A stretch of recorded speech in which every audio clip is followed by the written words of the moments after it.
kau bapak-bapak, ibu-ibu, kalau kau berbuat dosa nggak ketahuan, kau menikmati. Malanglah nasib Anda dan saya Bapak Ibu, kalau kita berbuat dosa, bisa khotbah, tetap kita nikmati tatapan orang bahwa kita rohani. Dan itu mayoritas di kalangan hamba Tuhan begitu. Malanglah nasib Anda dan saya, kalau masih suka berbuat dosa, nggak ketahuan, kita bisa khotbah, kita menikmati tatapan orang, kita tetap rohani. Ngeri sekarang Bapak Ibu. Ngeri sekali sekarang ini. Maka salah satu mujizat lebih daripada lumpuh berjalan, Anda berbuat dosa langsung ketahuan, bila perlu sedikit dipermalukan. Itu mujizat. Itu kan gak ada amin kalau kok begini. Ngelawan muka kalian susah memang. Bersyukurlah Anda dan saya kalau mau berbuat dosa langsung ketahuan, bila perlu sedikit dipermalukan, supaya kejadian yang gak nyaman itu melatih ulang kita yang dablek ini bahwa kita gak pernah cocok dengan dosa. Bukankah Anda berbuat dosa gak ketahuan berulang-ulang, setelah terjadi proses pencocokan bahwa dosa itu cocok sama Anda? Saya harus berani katakan sama diri saya, bodohlah saya kalau saya berbuat dosa gak ketahuan saya nikmati. Bodohlah saya. Makanya sepakat kita kalau ada bapak-bapak niat selingkuh. Tahu selingkuh? Berhubungan sama kuntilanak. Janjian dia sama si kuntilanak di depan tamcit. Dia jemput si kuntilanak, dibawa ke puncak untuk berzina. Dengar-dengar bebek, jangan lalai kalian. Perhatian. Sampai di hotel yang sepi, dia parkir, dia gandeng si kuntilanak kalau di hotel untuk berzina. Dia pesan kamar. Lagi mesen kamar, ketemu ibu mertuanya. Mujizat enggak? Kalau kalian enggak ngerti khotbah ini, sampai mati pun kalian enggak ngerti Natal.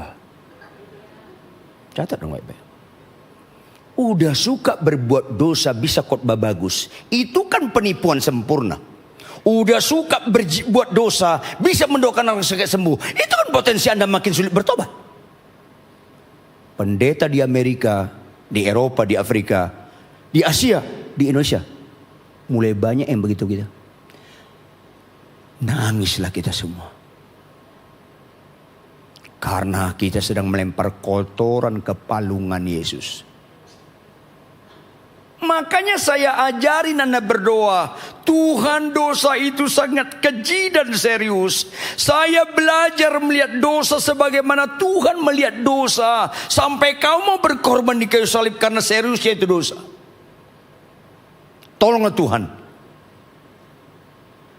Jangan aku berbuat dosa lagi. Itu respon Natal yang benar.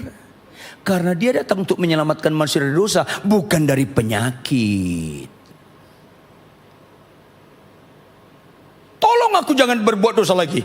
Malah berani dengan tulus, bukan dibuat-buat. Dari hati paling dalam kita bilang, Tuhan kasihani saya. Kalau sampai saya berbuat dosa, tolonglah langsung ketahuan Tuhan. Bila perlu dipermalukan. Supaya ada pelajaran bagi aku yang dablek ini, bahwa aku gak pernah cocok dengan dosa. Itu kan doa yang benar, yang mengerti Natal. Sedikit aminnya. Kalian kagum lumpuh berjalan? Tuhan gak pernah kagum tuh. Yuk kita buka Lukas 15 ayat 7. Lukas 15 ayat 7. Yuk teliti, ini ayat sangat keras Bapak Ibu. Sangat keras ayat ini. Sama-sama kita baca. 1, 2, ya. Aku berkata kepadamu.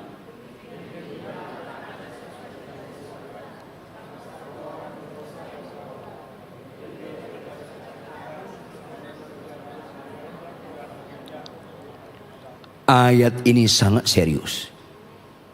Tidak semua ucapan Yesus dimulai dengan kata aku berkata kepadamu. Berarti kalau ada ucapan Yesus dimulai dengan kata aku berkata kepadamu, artinya jangan gagal fokus.